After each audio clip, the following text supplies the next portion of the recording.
Bismillahirrahmanirrahim. Wasyamsi wa duhaha wal qamari idza talaha wan nahari idza jallaha wal laili idza yaghshaha was samaa'i wa ma banaha wal ardi wa ma tahaha wa nafsin wa ma sawaha فألهمها فجورها وتقواها قد أفلح من زكاها وقد خاب من دساها كذبت ثمود بطغواها إذ انبعث أشقاها فقال لهم رسول الله ناقة الله وسقياها فكذبوه فعقروها فدمدم عليهم ربهم بذنبهم فسواها ولا يخاف عقباها.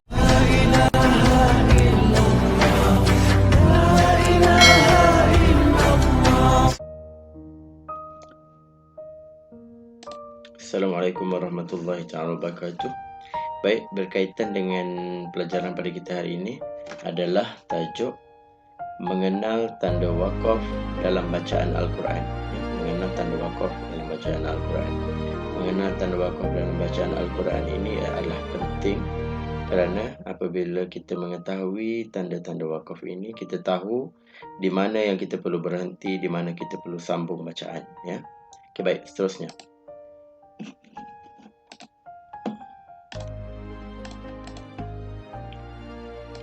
Okay, mari kita lihat tugasan yang pertama. Tugasan yang pertama, pelajar-pelajar perlu menyalin nota berkaitan dengan tanda wakaf ini. Ya, menyalin nota berkaitan dengan tanda wakaf. Okay, baik. Yang pertama sekali, kita lihat wakaf sekiranya kita lihat dalam Al-Quran ada tanda huruf mim yang membawa maksud wakaf lazim. Ya, wakaf lazim ni bermaksud ketika mana bertemu ataupun berjumpa dengan tanda wakaf ini, kita perlu berhentikan bacaan, ya, perlu berhentikan bacaan. Maknanya menjadi kelaziman apabila bertemu dengan wakaf ini berhenti, kita perlu berhenti. Baik, seterusnya tanda wakaf sin. Sin ini bermaksud saktah, ya. Sin ini bermaksud saktah, tanda saktah. Saktah ini dalam arti kata lain berhenti tetapi tidak mengambil nafas yang baru. Baik, seterusnya wakaf mu'anaqah. Mu'anaqah ni berhenti di salah satu antara dua ni. Antara tanda ini, antara tanda yang pertama dengan tanda yang kedua, kita boleh berhenti di salah satu. Baik, seterusnya tanda wakaf aula. Qaf lam, ya. Okey, alif maksurah, ya. Qaf aula. Waqaf aula. Apabila bertemu dengan tanda ini, berhenti itu lebih diutamakan. Baik, seterusnya apabila bertemu dengan tanda jim, tanda huruf jim, ini bermaksud waqaf jaiz. Harus berhenti di sini. Harus kita berhenti di tanda waqaf jaiz. Baik, seterusnya berkaitan dengan tanda wakaf wasal aula. Ini bermaksud wasal aula. Wasal aula ni bermaksud lebih utama kita menyambung bacaan.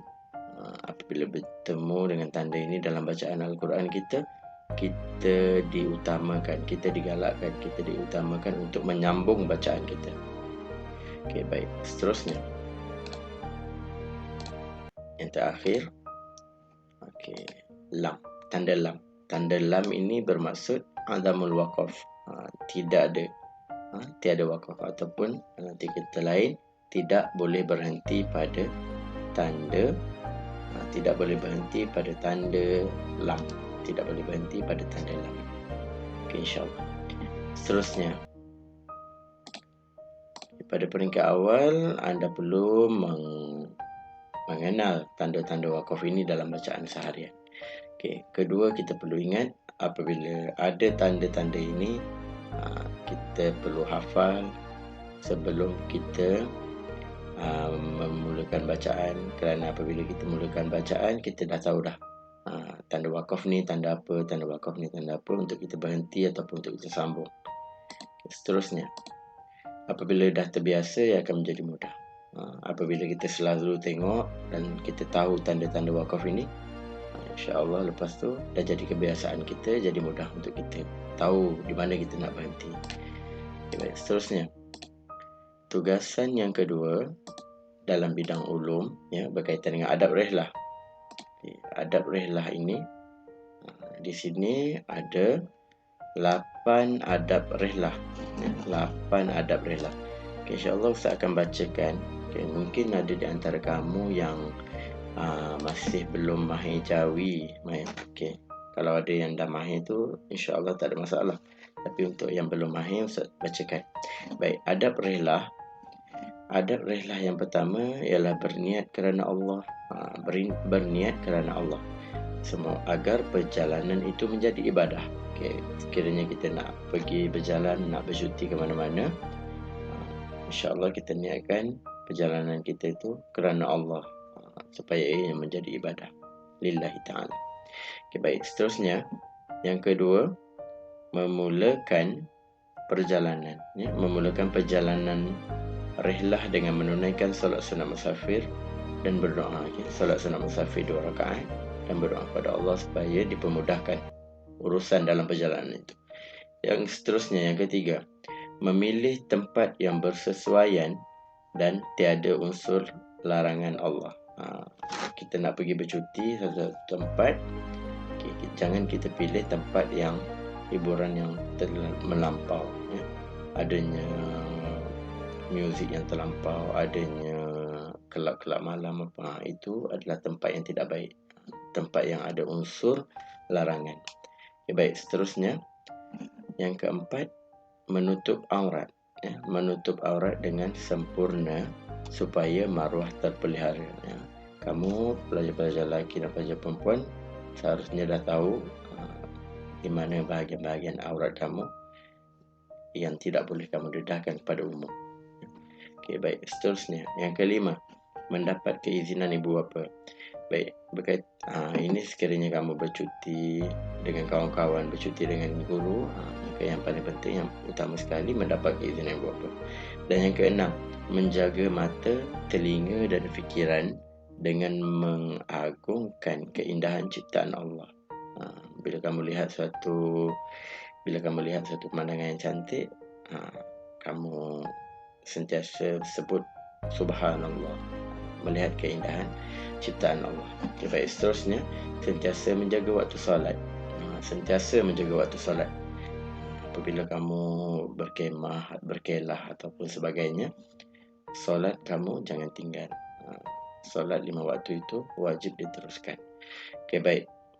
Yang terakhir sekali, sentiasa mengingati dan memuji keagungan ciptaan Allah. Sebagaimana yang saya cakap tadi, apabila kamu nampak keindahan ciptaan Allah, jangan sekadar cakap wah cantik.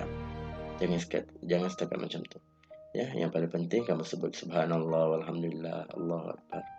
Supaya sambil kamu berihlah itu kamu dapat pahala. Sambil kamu bercuti itu kamu dapat ibadah.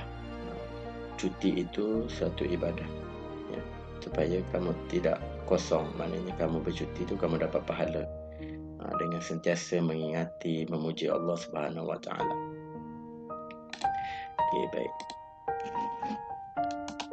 Tugasan, kita lihat tugasannya adalah menyenaraikan 8 adab rihlah di dalam buku tulis ulum. Yang adab yang kita baca tadi, 8 adab yang kita baca tadi, kita senaraikan dalam buku tulis. InsyaAllah selamat menyelesaikan tugasan dan selamat beramal. Assalamualaikum warahmatullahi wabarakatuh.